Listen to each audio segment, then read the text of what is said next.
Going into 2026, the obvious move for me should have been the Canon C50, a compact cinema camera as a B cam next to my C70. But I didn't buy it because I'm not just solving for video. I needed one camera that can handle real life work, serious video next to my C70, proper stills for events and portraits, and travel documentary shooting without looking like a full production. So I bought the R5C. And in this video, I'll break down exactly why the R6 Mark III wasn't an option and 2 reasons I didn't end up buying the C50.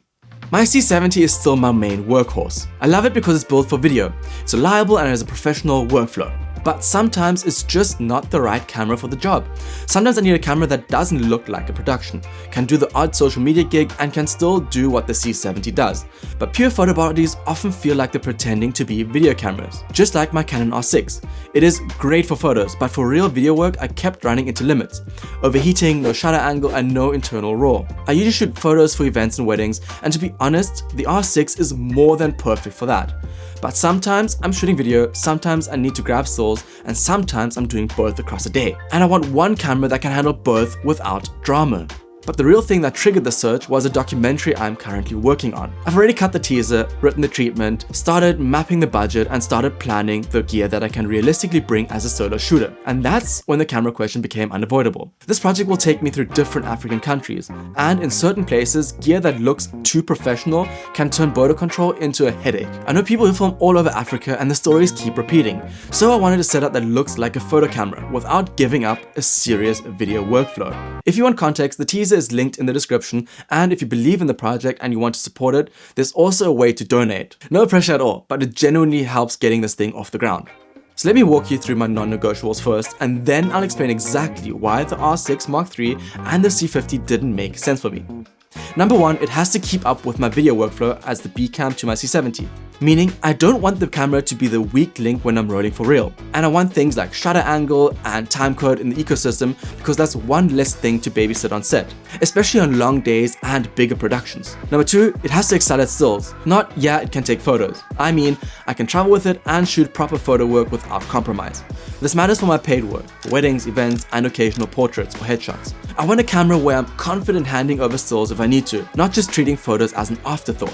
Number 3, it has to look like a photo camera. And this connects back to travel. I want a setup that looks like a photo camera so it draws less attention, without losing a serious video workflow. Plus, a photo-looking camera can also help people relax. It's less intimidating than a full cinema rig in someone's face. Number 4, I want a viewfinder. For photography, an EVF matters to me. Bright light, quick compositions, and just feeling connected to the shot. Number 5, no constant anxiety about overheating or recording limits. Whether it's speeches, a ceremony, or a real doc moment. If I'm in the middle of something important, the camera can't be the reason I miss it. The R5C landed in this very specific sweet spot for me.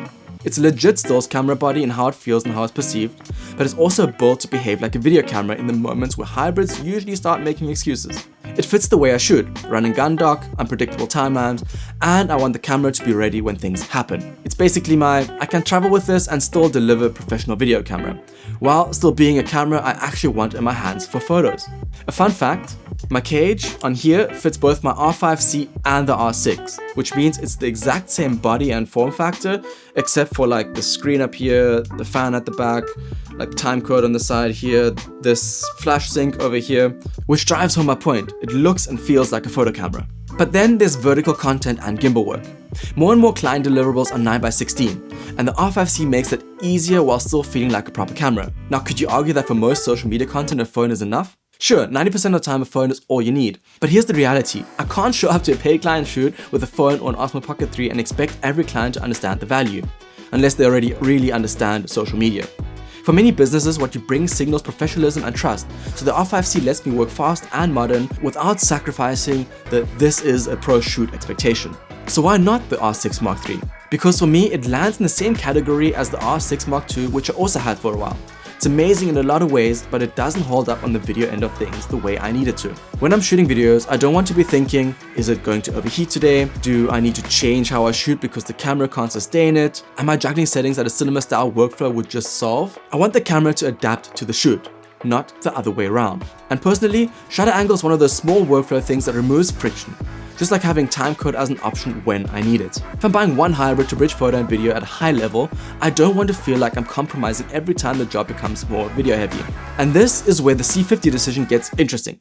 because on paper it's the obvious choice. The top handle and the form factors almost make it a no-brainer decision. But for my use case, it misses two things that matter if I'm calling this a true hybrid move. First of all, a viewfinder. Like I mentioned, I want an EVF for photography. That's just my personal preference for taking pictures. And secondly, the fact that it's missing a mechanical shutter signals to me that the camera is video first and just happens to take stills too. It's not a true hybrid where photo is actually considered from the ground up. And on top of that, it didn't offer enough benefits over the R5C to justify the price difference for me. Especially because on the used market, I can get an R5C for way less money, and that gap is big enough that it changes the decision. The R5C is a hybrid purchase that covers more of my needs, including those jobs where photos are part of the equation.